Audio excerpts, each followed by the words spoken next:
እንኳ መተረክ የሚችል ሰው በሕይወት ባለመኖሩ ይህን ዘመን በገብረሐና ሕይወት ውስጥ የጨለማው ዘመን ሊያስብለው ይችላል። ይህም ቢሆን ግን አባ ገብረሐና ያፈለቋቸው ቀልዶች ዘመናትን ዘልቀው ለትውልዳችን መድረሳቸውም አልቀረም። የማስተዋል ችሎታቸው ከንግግር ውበታቸው ጋር የተዋደደላቸው አባ ገብረሐና በአገራቸው ከነበሩት ባህሎች በአንደኛው ቅር ተሰኝተው ይኖሩ ነበር። የአባት ሆኖ በጎንደር መጠጥ ሲጠጣ አሳላፊው ቆሞ የሚጠጣው ሰው ብርሌውን ባጎደለ ቁጥር እየተጠባበቀ በላዩ ይቀዳለታል። ታዲያ አባ ገብረሐና ከእንዲህ አይነት ግብዣ ሲወጡ አንዱ ስንት ብርሌ ጠጡ አባ ብሎ ቢጠይቃቸው 9 አንገት ጠጣው አሉት ይባላል። የኚህ ጥርስ አያስከድኔ ጨዋታ ያነሆለላቸው አንዱ ደጃዝማች ገብረሐና ወዳጅ ያደርጓቸዋል። በየጊዜው ቤታቸው እየወሰዱ ያበሏቸው ያጫውቷቸውም ነበር። እንደተለመደው አንድ ቀን እራት ጋብዘዋቸው ጮማ እየቆረጡ ሲያወጉ ደጃዝማች ግብዣውን ያሳመሩ መስሏቸው ይብሉ እንጂ ሰው እኮ ደስ የሚለው የደገሱትን ሲበሉለት የወለደውን ሲስሙለት ነው ቢሏቸው አባ ብድግ ብለው የደጃዝማቹን ቆንጅዬ ልጅ ሳም ደጋግመው ሳም አደረጓት። ምን ነው አባ ብለው ቢሉ ደጃዝማች ጌታዬ ምግቡን እስኪበቃኝ ተመገብኩትኝ፣ የወለደውን ሲስሙለት ደስ ይለዋል ስላሉኝ ደግሞ ለእርሶ ስል የሚወዷትን ልጆን ሳምኩሎ እንጂ አጠፋው እንዴ በማለት መለሱላቸው። ሰኔ ጾም ላይ እንዲሁ ደጃዝማች ወዳጃቸው ዘንድ ተጋብዘው ይሄዳሉ። የጎመን ወጥ ይቀርብና እንደ ነገሩ ይጋበዛሉ። ሆኖም ጎመኑ በደንብ አልበሰለ ኖሮ አባን ሆዳቸውን ይቆዝራቸዋል። ከግብር መልስ ብርዱ ስላየለ እሳት በእንክርት ወደ እልፍኙ ቀረበ።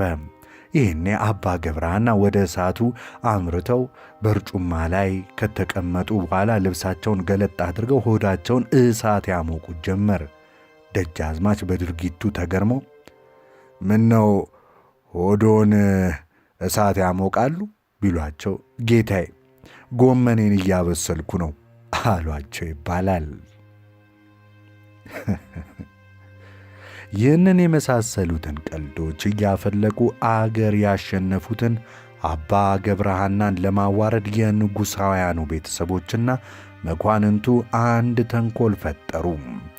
አባ ገብረሐና ግብር ቀርበው እንደ ተቀመጡም እንደ ልባቸው መብላት መጠጣት እንደሚችሉ ሆኖም ወደ ውጪ መውጣት እንደማይፈቀድላቸው ይነግሯቸዋል። የሚቀርብላቸው ምግብ ጨውና ቅመም የበዛበት ኖሮ በላይ ቢጠጡ ሽንታቸው መጣ፣ ጨነቃቸው፣ ጠበባቸው። ዳሩ ግን ጥቂት ካሰቡ በኋላ እቴጌይቱን እቴጌ ምትዋብና ይባላል ጠርተው እባኮ በቁጥር ተጣልተናልና ይዳኙን ንግሥት ሆይ 500ና 500 ሲደመር ስንት ነው ቢሏቸው 1000 ነዋ በማለት መለሱላቸው። ንግሥቲቱ ይሄኔ እግዚአብሔር ይስጥልኝ እመቤቴ እርሶ ካዘዙኝማ ማለፊያ ነው ብለው እየሳቁ ወደ መጸዳጃ ቤት ሄደው ሸኑ። ከዚያም እንደመጡ አንዱ መንገደኛ የኔታ የልደታ መንገድ ቤት በኩል ነው ሲል ይጠይቃቸዋል። በእሱ አድርገህ ሂድ አሉ። ይህስ ይዘቀዝቀኛል አለ። ከዘቀዘቀህማ ጨርቅህን አውልቅና ተንተራሰዋ ብለው ታረፉት። በማግስቱ ዘመድ ቤት ጠበል ይጠሩና ይሄዳሉ። ቁጭ ብለው ጠላቸውን ሲጠጡም ሴትዮይቱ ከገንቦ ጠላ ስትቀዳ ሲያመልጣት ሰሙ። ፈሷ አለ።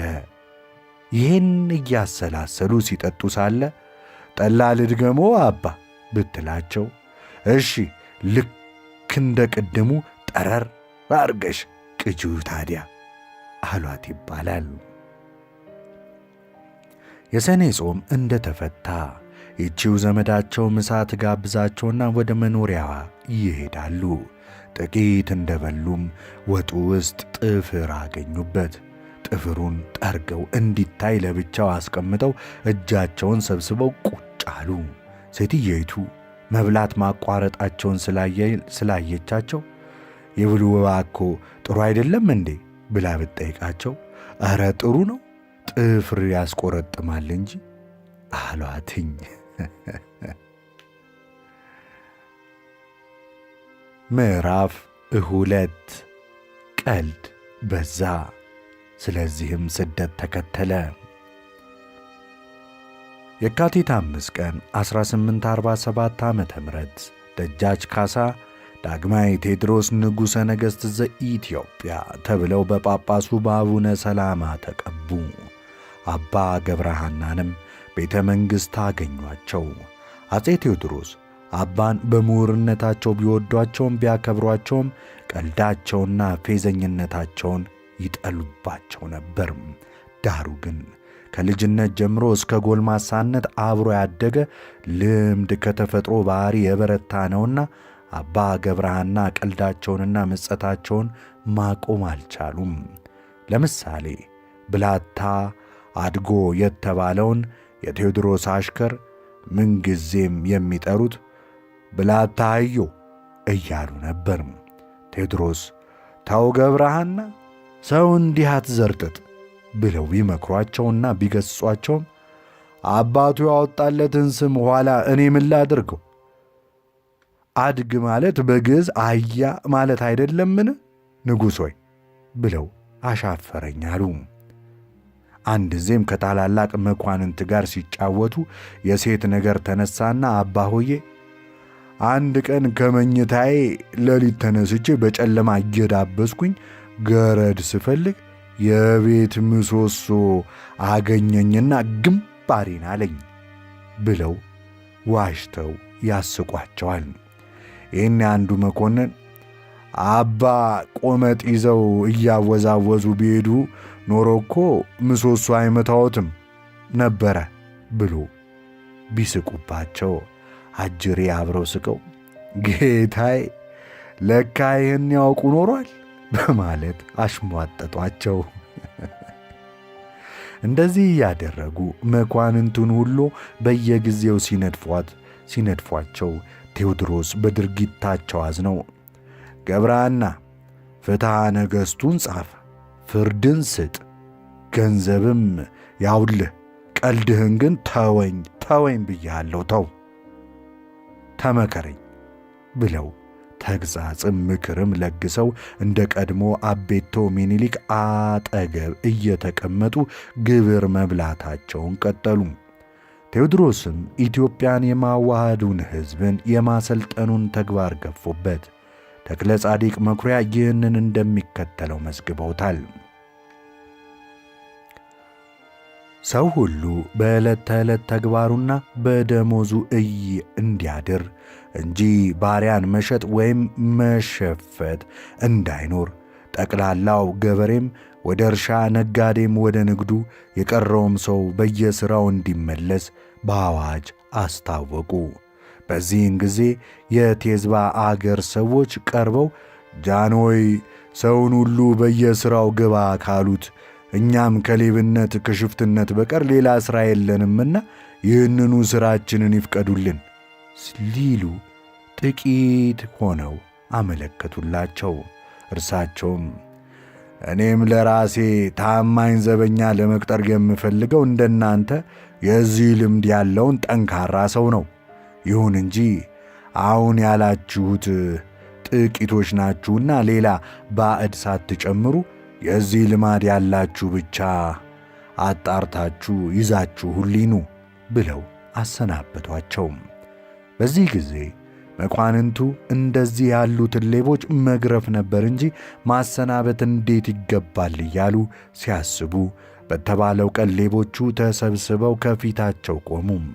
አፄ ቴዎድሮስም እነሱ ብቻ መሆናቸውን ጠይቀው አዎን ጃንሆይ ብለው ከመለሱላቸው በኋላ በዙሪያቸው የቆሙትን ወታደሮች አዘው በጥይት አንድ ሳይቀር አስደብድበው ገደሏቸው።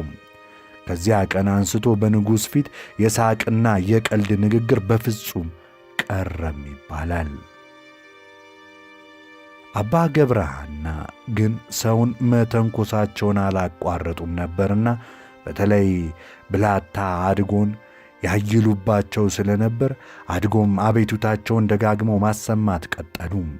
ቴዎድሮስ እንዲያ ተወጥረው ሳለ የገብረሐና ጨዋታ ስላልጣማቸው ቆይ ይህን ደብተራ እሰራለት የለ ብለው ጊዜ ሲጠብቁላቸው አባ እንደ ልማዳቸው ብላታ አህዮ ብለው ተሳደቡና ተከሰው ቀረቡ። ለምንድን ሰደብከው? አባ ጃንሆይ አህያ ሸራያ እያልኩ ስጸልይ ሰምቶ ህን አጥብቆ አህያ ብሎ ሰደበኝ አለ እንጂ እኔ ፈጽሞ አልሰደብኩትኝም አሉ። በሉ እንግዲህ ምላሱ ቀርቶ ታገልና ወንዱ ይለይለት። አፈሊቅ አክሊሉ ገብረ ኪሮስ እንደሚሉት በዚህ ትግል ያሸነፉት አባ ገብረሐና ነበሩ። ኤልሳቤጥ ገሰሰ ባቀረበችው ጥናት ላይ ግን በትግሉ ያሸነፉት ብላታ አድጎ ናቸው። እንደተሸነፉም አሁንስ ምን ይበጅህ ብለው አፄ ቴዎድሮስ አባን ቢጠይቋቸው ታዲያ ይሄማ ድሮውንስ የአህያ ሥራ አይደለምን በማለት መለሱ። ንጉሡም ክፉኛ ተቆጡም። በአባ ገብረሐና አለመገራት ተስፋ የቆረጡት አፄ ቴዎድሮስ ከፊታቸው ይርቁላቸው ዘንድ አባን ትግራይ የሚገኘው የጨለቆት ሥላሴ አስተዳዳሪ አድርገው ሾሟቸው። ይሁንና አፄ ቴዎድሮስ በኃያሉ ክንዳቸው ያዳሸቋቸው በመሳፍንትና ባላባቶች ማንሰራራትም ጀመሩ። ንጉሡ ከእንግሊዝ መንግሥት ጋር የነበራቸው ግንኙነት መሻከር ለአፈንጋጮቹ መጠናከር መልካም አጋጣሚም ሆነላቸው። በትግሬ ደጃች በዝብዝ ካሳ፣ አፄ ዮሐንስ፣ በላስታ ዋግ ስዩም ጎበዜ፣ አፄ ተክለ ጊዮርጊስ፣ በሸዋ ሚኒሊክና ሌሎችም ባላባቶች ቀሳውስቱና ሹማምንቶቹ ሁሉ በአፄ ቴዎድሮስ ላይ ተነሱባቸው። አፄ ቴዎድሮስ የገነቡት ሁሉ እምቧይ ካብ ሲፈርስ ሲያዩም ክፉኛ ተበሳጩ። ብዙ የጭካኔ ተግባርም ፈጸሙ።